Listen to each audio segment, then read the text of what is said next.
하시며 역사하시는 예수님 이름으로 기도했습니다. 아멘. 우리 옆에 앞에 뒤에 계신 분들 사랑합니다. 은혜 누리세요 하고 축복하지요.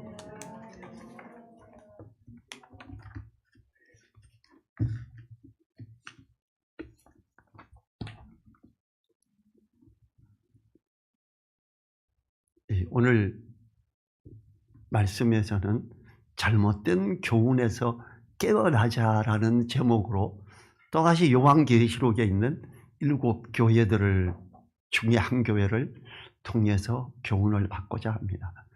이제 다음 주에는 칭찬만 받는 교회 2곳을 살펴보기를 원해요. 오늘 주보 받으면서 앞에 옆에 요 출력물이 있었어요. 7 교회 이렇게 대치표가 있었는데 그걸 가지고 계셨던 분들은 잠깐만 살펴보면 되고 안 가져오셨던 분들은 집에 가실 때 가져가시면 됩니다.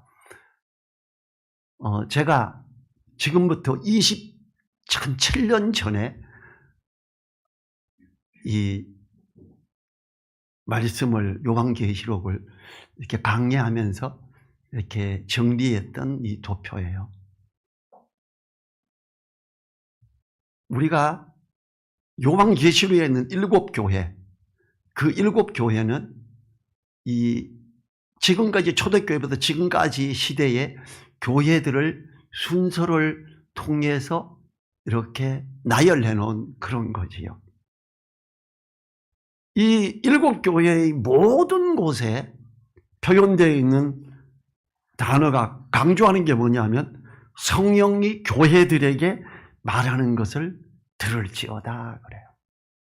그럼 오늘 이 버가모 교회를 향해서 말씀하시는 것 또한 우리들이 들어야 함을 이야기하는 거죠. 이 사회에서나 교회에서 잘못된 교훈은 종종 있습니다. 잘못된 교훈은 온 사회를 잘못된 세상으로 물들게 하지요. 잘못된 교훈은 지혜롭고 용기 있는 사람들로 인해서 옳은 것들을 가르침으로 고쳐지게 되고 옳은 사상을 가지게 되며 참된 것을 가지게 되므로 하나님 보시기에 선한 것으로 세워지게 될 것입니다. 그런데 이게 쉬운 게 아니죠. 여러분, 이 대한민국 교회에서 신사참배라는 걸 겪었었어요. 이때 주기철 목사님이 결사 반대하고 교회가 폐쇄되면서까지도 신사참배를 거부했고 그분은 감옥에 갇혔지요. 그리고 기어코 감옥에서 돌아가셨습니다. 너무 황당한 게 그때 당시에 장로교회에서 대한민국 장로교회에서 신사참배를 거부한다고 목사에서 제명을 해버렸습니다. 대한민국 교회가 한 일이에요. 참 창피한 일이지요. 이 잘못된 걸 용납하면서 받아들이는 이런 일. 버가모 교회에서도 이런 일들이 있었어요. 그래서 이제 이런 걸 통해서 이걸 다시 가르쳐 주고자 합니다. 우리는 오늘 말씀을 인해서 말씀 안에서 깨어있는 성도들이 되어야 하겠고 그래서 늘사랑교회가 하나님 앞에 옳게 서 있는 교회가 되기를 간절히 원합니다. 12절을 봅니다. 버가모 교회의 사자에게 편지하기를 좌우의 날성 검을 가진 이가 가라사대. 버가모 교회는 계시록에 나오는 소아시아 지역의 7 교회 중 3번째로 편지를 받은 곳이지요.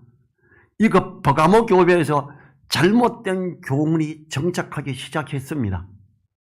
계시록의 교회는 7 교회마다 특징이 있는데요. 특히 시대 순으로 나열하는 관점에서 보면 처음의 교회가 에베소 교회라서 교회의 태동에서 초대교회를 가리키는 것으로 봅니다. 그리고 오늘 살펴보는 버가모 교회는 잘못된 교리를 정착하기 시작하는 로마 가톨릭 바로 이전의 교회들을 말합니다. 그 다음 나열되는 두아디라 교회는 여자 이세벨을 용납하는 교회라서 가톨릭 시대를 말하지요. 그리고 마지막에 나오는 라오디게아 교회는 현 시대를 맡고 있는 주님 오시기 전에 풍요한 마지막 시대의 교회를 말하지요. 자, 이 버가모 교회에 어떤 주님이 말씀하시냐 하면 좌우의 날성검을 가진 이가 가라 사대 그래요.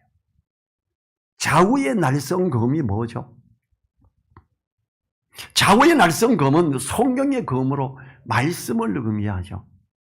에베소서 6장 17절에서 구원의 투구와 성령의 검, 곧 하나님 말씀을 가지라 그럽니다. 이 좌우의 날선, 하나님의 말씀으로 명백히 비춰봐야 되고 잘 살펴봐야 되는 그러한 주님이 이 버가모 교회에 지금 편지를 쓰고 있습니다. 처음에는 말씀을 따라 잘 세워져 가던 교회가 잘못된 교훈이 정착되어 갈 때에 가장 필요한 것은 정확한 말씀의 잣대가 되지요. 때문에 버가모 교회에 편지하는 주님의 모습이 좌우의 날성 검을 가지신 분으로 표현되는 겁니다. 우리가 히브리서 4장 12절을 이렇게 살펴보면요, 제가 읽어보겠습니다.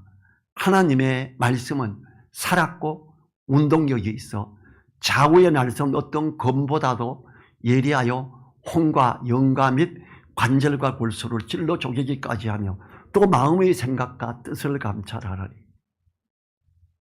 이 교회에서, 한국 교회에서 지금 이런 게 있는데 이게 말씀의 검으로 예리하게 관절과 골수를 찔러 쪼개기까지 하며 그걸 마음의 생각과 뜻을 감찰해서 분별할 수 있는 건 좌우의 날성 검인 말씀이에요. 수술을 할 때 잘 분명히 제거해야 될 부분들을 잘라내고 제거를 하려면 날이 잘 서야죠. 좌우의 날성검 잘 갈아야 됩니다. 칼을. 이 낫이나 이런 걸 갈아보신 분들은 알 거예요. 날이 안 선 낫을 가지고 풀을 베는 거는 잘 베어지지가 않습니다.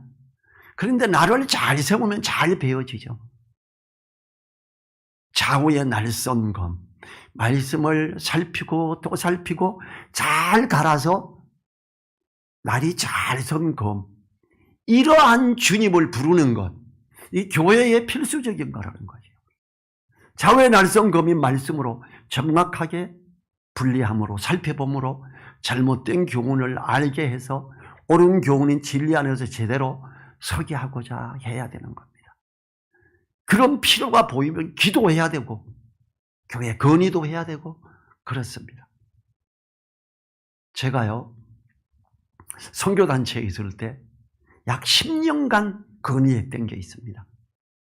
두 가지였는데 한 가지는 방언 찬양을 매 성찬 때마다 방언 찬양을 해요.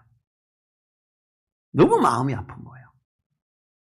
통역하는 자가 없으면 교회에서 가만히 있으라 그랬는데 방언 찬양, 저는 그 선교단체에서 이 가르치는 자 중에 한 명이었어요. 그래서 그때마다 건의를 했어요. 1년에 한 2번 정도 건의를 하고 제가 아주 존경하는 믿음 안에서의 스승된 형님이 어느 날은 안경을 막 손가락으로 누르면서 병치는 이제 도대체 왜 그러는 거야? 이 은혜로운 이런 것들을 그래요.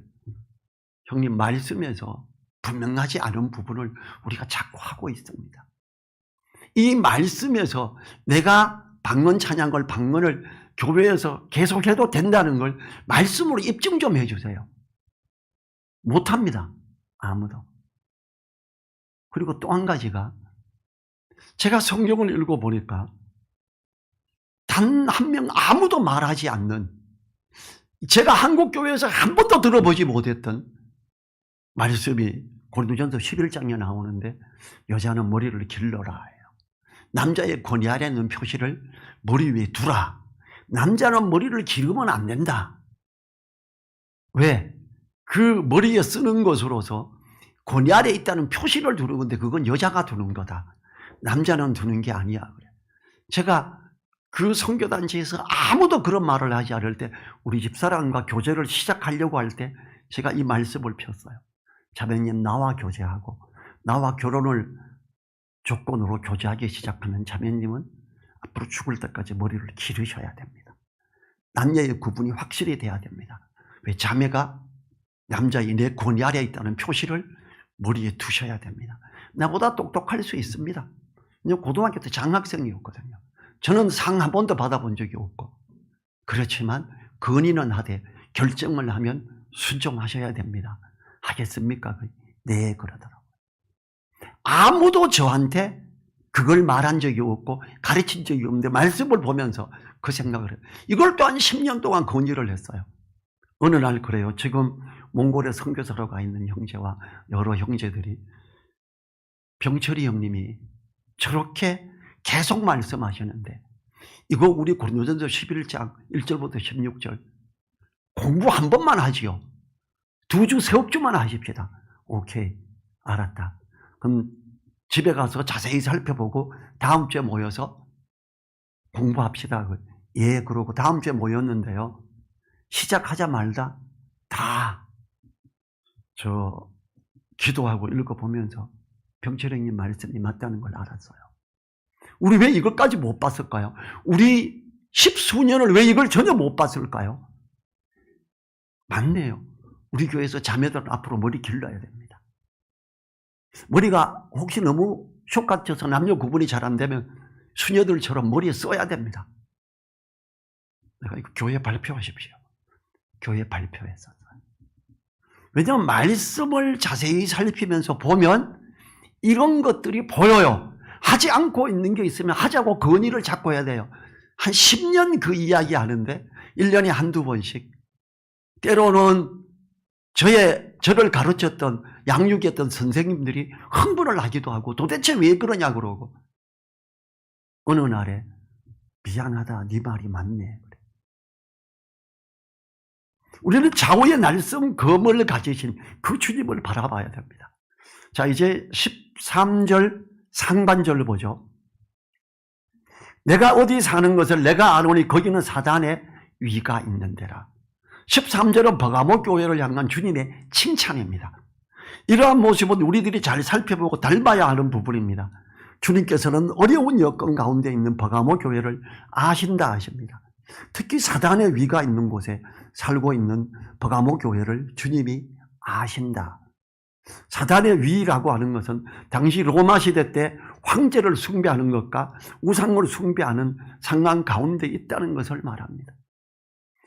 우리나라 교회들이 일본 시대에 천황을 숭배하는 상황에 있는 것과 같은 상황이었습니다.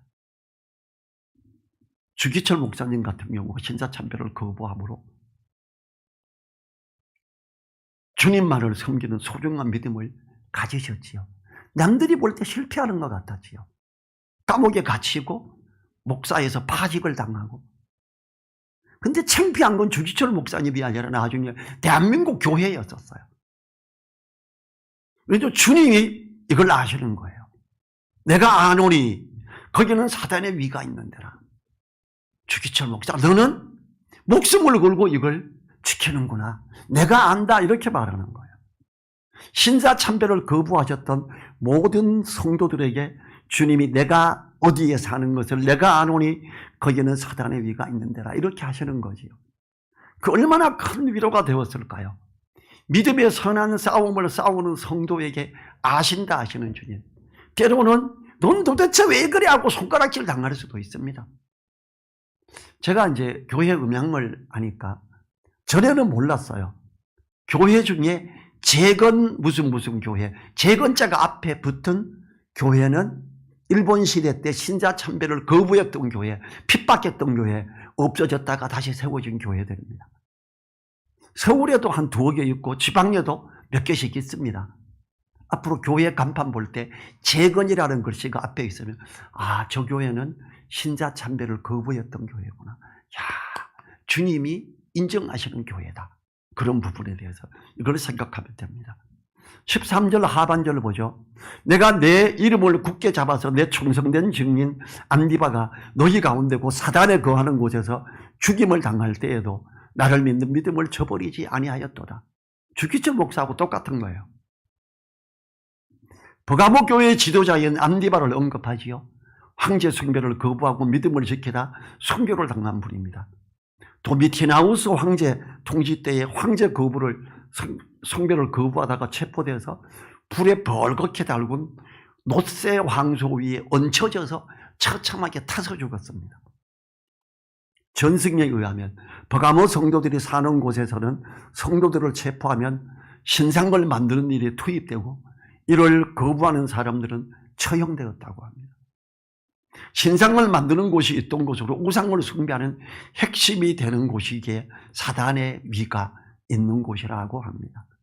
그럼에도 버가모 성도들은 믿음을 저버리지 않는 사람들이 많았고 주님은 내가 버가모 교회에 이걸 안다 이렇게 하시는 거예요.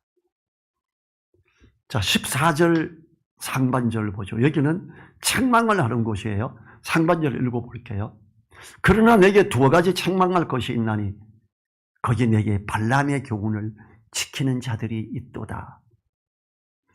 14절에 이 부분은 칭찬이 아닌 책망하는 내용입니다. 이러한 내용은 기억하고 속지 말아야 하는 부분이죠. 책망의 부분은 바로 발람의 교훈을 지키는 자들이 있었다는 거예요. 버가모 교회는 극단적인 두 부류가 있었던 것입니다. 목숨을 걸고 믿음을 지키는 사람들과 타협하여 우상에게 절하는 사람들, 그 축복을 받는, 우상에게 절하는 사람들이 축복을 받는 사람들이 있었고요. 그게 발람의 교훈이고, 발람의 교훈은 뭐냐면 이제 그때 당시에 교회들의 그 황제와 그 우상에게 숭배하는 이것이 교회의 교리로 들어오기 시작했다는 걸 말하는 겁니다.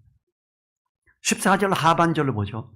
발람이 발락을 가르쳐 이스라엘 앞에 올무를 놓아 우상의 제물을 먹게 하였고 또 행음하게 하였느니라. 발람의 교훈을 지키는 것이 구체적으로 무엇인지 말하지요. 발람의 교훈은 이스라엘 앞에 올무를 놓는 행위로 이해하면 됩니다. 올무는 사냥꾼들이나 들이 새나 짐승을 잡으려고 쳐놓는 덫을 말하지. 올무의 비유는 발람의 꾀로 인하여 음행과 우상 숭배를 함으로 바알 부월에게 소속하게 된 걸 말하지요. 이러한 일이 지금 버가모 교회에 일어나고 있다. 황제 숭배와 우상 숭배의 핵심 지역이었던 버가모 교회에서 하나님을 믿는 것은 이교적 상황에서 토착화를 통해 이루어진다고 타협을 한 겁니다. 일본 시대 때 신사참배를 수용하는 한국교회의 모습과 똑같은 겁니다. 대한민국 교회는 바로 이 엄청난 버가모 교회에서 잘못한 이런 것들을 받아들였고 또 버가모 교회에서 그걸 거부했던 사람들처럼 거부했던 사람들도 제법 많았습니다. 15절을 보죠. 이와 같이 내게도 니골라당의 교훈을 지키는 자들이 있도다. 이와 같이 그러면서 앞구절에 발람의 교훈과 관련되어 있는 자들이 버가모 교회에 있음을 말하지요. 두 가지 책망의 부분은 바로 발람의 교훈과 니골라당의 교훈입니다. 발람의 교훈과 니골라당의 교훈이 이어져야 할까요? 니골라당의 교훈에 살펴보면 연관성을 보지요. 니골라당은 에베소 교회에서 횡기로 나타났죠. 우리가 요한계시록 2장에 있는 부분에서 에베소 교회에서 이 부분이 있습니다. 참으로 안타깝지요. 에베소 교회에서 보면 6절에서 2장 6절에서 오직 내게 이것이니 내가 니골라당의 행위를 미워하는도다. 나도 이것을 미워하노라. 처음 어떤 행위가 들어왔었고 이제 얼마 후에 버가모 교회에서 이게 교훈으로 정착을 하기 시작합니다. 참 안타까운 일이죠.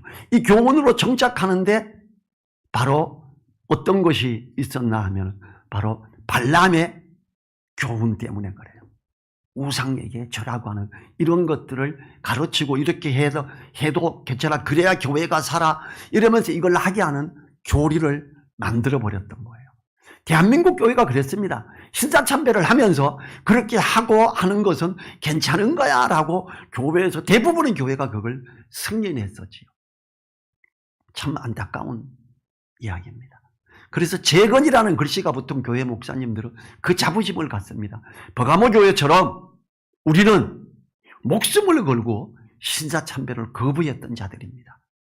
우리는 이런 정신으로 가기 위해서 재건이라는 글씨를 교회 이름 앞에 항상 씁니다. 앞으로 그거 보면 새겨보십시오 하고 제가 한 20년 전에 그걸 들었었어요. 그 다음부터 재건자가 보면 귀한 모습을 가진 교회구나를 알았지요. 자, 니골라당의 교훈, 이것은 버가모 교회에서 교훈으로 정착하게 되지요. 니골라당의 행위를 하나님이 미워하시고 에베소 교회가 미워한 걸 버가모 교회에서는 교훈으로 정착을 해버립니다. 교리가 됐던 거죠. 니골라는 헬라어죠. 니골, 정복, 라오스, 백성이죠. 백성을 정복하는, 성도들을 정복하여 군림하는 것을 말하죠. 주님이 미워하시는 행위라고 했습니다. 하나님은 우상에게 절하지 말라 그랬는데 우상에게 절하면서 이걸 타당화시켜서 이렇게 가르쳐서 합니다. 성도들을 장악하고 그 위에서 할렐루야 하면서 아멘 듣게 하고 이걸 하게 했어요. 하나님이 우리에게 주신 권세자라 황제를 숭배하고 해야 아멘 할렐루야 이러니까 아멘, 이게 정착을 해서 니골라당의 교훈으로 교리로서 교회에 뿌리를 내리기 시작했습니다. 주님이 미워하시는 행위죠.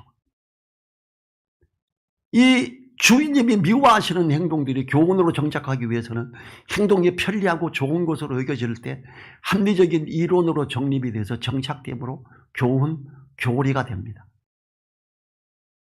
발람의 교훈과 니골라당의 교훈의 연관성을 살펴보면 황제 숭배와 우상 숭배를 합리화하여 이교적 상황에서 토착화를 통하여 이루어진다고 타협을 한 버가모 교회 지도자들, 처음 지도자가 노세 황소에 불에 달궈진 데서 다 죽고 나서 그 다음 사람들이 한 행동입니다. 이 뭔가 잘 맞지 않는 교리를 전달하고자 할 때는 성도들을 위해 군림하는 니골라당의 교훈이 가장 좋은 거죠. 주의 종이 건의로 할렐루야를 크게 외치고 아멘으로 화답하는 성도들에게 이야기하는 발람의 교훈은 쉽게 받아졌을 것입니다. 일본 시대 때 신자 참배를 받아들이는 모습과 너무 비슷합니다. 16절 보죠. 그러므로 회개하라. 그리하지 아니하면 내가 속히 임하여 내 입의 검으로 그들과 싸우리라. 주님은 회개하라고 합니다. 회개를 하려면 잘못이 무엇인지 알아야 회개할 수 있습니다. 앞부분에 버가모 교회에 소개된 주님의 모습이 좌우의 날성검을 가지신 분이셨습니다. 니골라당의 교훈과 발람의 교훈이 정착되어 있는 한국 교회에 반드시 필요한 분이 좌우의 날성검을 가지신 주님이시지요. 이처럼 잘못된 교리에 정착된 교회는 주님의 입의 검으로 싸워야만 잘못의 부분들을 드러낼 수가 있습니다. 이론적으로부터 잘못된 교회에 성령의 검인 말씀을 가지고 분별할 수 있지요. 두 가지 잘못된 교리에 빠져있는 교회는 주님이 말씀의 검으로서 필요하지요. 좌우의 날선 어떤 검보다 예리한 그 주님의 말씀이 필요합니다. 마음의 뜻과 생각을 감찰하는 것은 하나님의 말씀으로 가능하죠. 어떤 걸 포장했을지라도 내가 죽지는 않아야지, 성도들을 나는 보호해야지 하면서 우리 성도들을 죽지 않게 하기 위해서는 신자 참배를 해야 되겠구나. 그리고 이걸 할렐루야를 이야기하면서 아멘으로 화답하게 하고 덮고 가는 것, 그것은 하나님 보시기에 옳지 않죠. 말씀으로 옳은 것을 제시할 때 잘못된 것들에서 돌아올 수 있습니다. 우리가 깨어있음으로 말씀을 읽고 공부해야 하는 이유가 바로 여기에 있습니다. 우리 늘사랑 교회가 하나님 보시기에 옳게 있으려면 항상 말씀에 창념해야 되지요. 17절 상반절 봅니다. 귀 있는 자는 성령이 교회들에게 하시는 말씀을 들을지어다. 7교회에 모두 이 부분이 똑같이 기록되어 있습니다. 성령께서 교회에게 하시는 말씀이에요. 이거 버가모 교회에 하는 이야기야. 아니야, 이렇게 하면 안 됩니다. 제가 고린도전서 11장에 나오는 그 여자가 머리를 길러야 됨에 대해서 이야기할 때 많은 목사님들과 많은 사람들이 그거는 문화적인 거야. 옛날 그들 문화에서 했던 이야기지 지금은 아니야 그래요. 제가 몇 분에게 그랬습니다. 그럼 지금은 아니면 고린도서 11장 1절부터 16절 까만 페인트로 칠해버리지 그래요. 그럼 지금 말씀 아니라며요. 제가 이렇게 말한 적이 있어요. 진짜 필요한 말씀입니다. 성령께서 교회에게 하시는 말씀이죠. 오늘 말씀을 항상 기억하고 깨어있음으로 이기는 자로 있는다면 우리 늘사랑교회는 주님으로부터 칭찬 듣는 교회로 있게 될 것입니다. 어쩌면 그냥 타협하고 넘어가자, 시끄럽지 않게. 이러면 사람들에게는 칭찬받을지 몰라도 주님이 미워하시는 걸 우리가 가지고 있는 그런 교회가 되어버릴 수 있습니다. 17절 하반절 보죠. 이기는 그에게는 내가 감추었던 만나를 주고 또 흰 돌을 줄 터인데 그 돌 위에 새 이름을 기록한 것이 있나니 받는 자밖에는 그 이름을 알 사람이 없느니라. 말씀으로 잘못된 교리들을 잘라내고 승리하는 교회에 약속된 것은 감추었던 만나를 주신다고 합니다. 감추인 만나를 표현하는 것은 요한의 만나에 대한 의견은 요한복음 6장 32절부터 35절에 주님께서 만나에 대한 표현을 하셨습니다. 제가 읽어보겠습니다. 예수께서 이르시되 내가 진실로 진실로 너희에게 이르노니 하늘에서 내린 떡은 모세가 준 것이 아니라 오직 내 아버지가 하늘에서 내린 참떡을 너희에게 주시나니 하나님의 떡은 하늘에서 내려 세상에게 생명을 주는 것이니라. 저희가 가로되 주여 이 떡을 항상 우리에게 주소서. 예수께서 가라사대 내가 곧 생명의 떡이니 내게 오는 자는 결코 줄이지 아니할 터요 나를 믿는 자는 영원히 목마르지 아니하리라. 그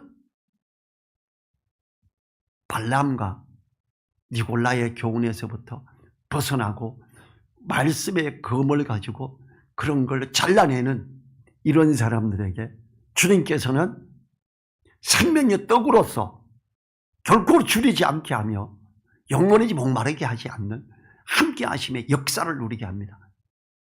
어쩌면 교계에서 욕먹을지 모르고 어쩌면 손가락질 당할지 모르고 어쩌면 사람들에게 욕먹을 수 있고 정부로부터 욕을 먹을 수도 있습니다.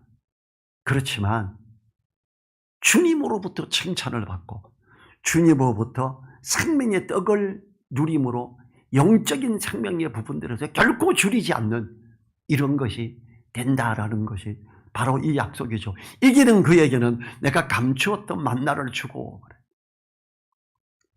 장호의 날성 검의 예리한 말씀으로 말미암아 잘못된 부분들을 정리하고 바로잡는 이러하게 하는 교회들에 주님께서는 생명의 떡을 줄이지 않게 계속 잘 공급해 주신다고 이야기합니다.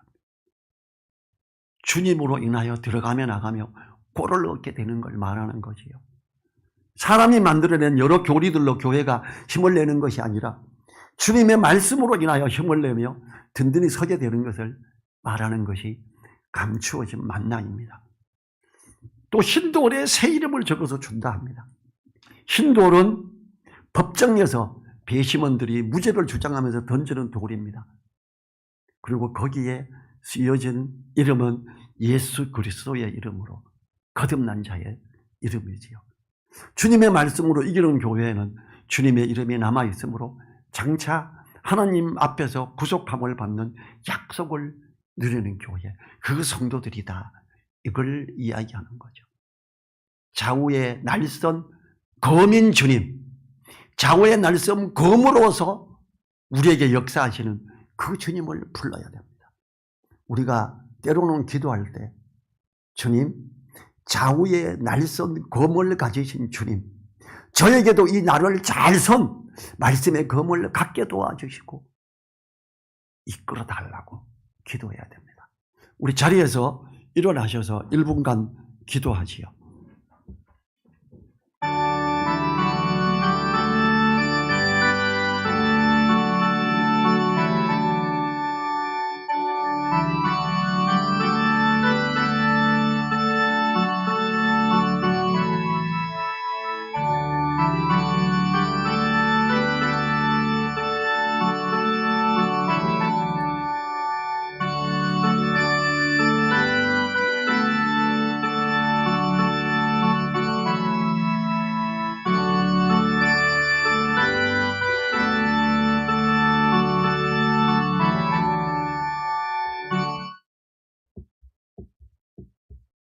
주님 감사합니다. 좌우의 날선 검으로서 심령을 찔러 쪼개기까지 하시는 주님이 버가모 교회에 교훈한 발람의 교훈과 니고라당의 교훈, 우리가 하나님이 미워하시는 그것, 주님이 미워하시는 그것, 우리도 미워해서 멀리하게 해 주시옵소서. 그래서 주님이 약속하시는 그 만나 생명의 떡, 들어가며 나가며 꼴을 얻는 그 풍성한 생명을 누리는 우리 되게 하여 주시옵소서. 감사드리며 자외 날선 검을 가지신 예수님 이름으로 기도했습니다. 아멘. 지금은 우리를 사랑하시며 자외 날선 검을 가지신 우리 주 예수 그리스도의 은혜와 역사하시며 우리를 붙드시며 이끄시는 하나님의 크신 사랑과 성령님의 감동 감화 교통하심이 머리 숙인 한 분 한 분들 그 머리 위에, 그 가정 위에, 그 일터 위에, 우리 늘사랑 교회 위에 이제로부터 영원토록 함께하여 주시기를 간절히 축원하옵나이다. 아멘.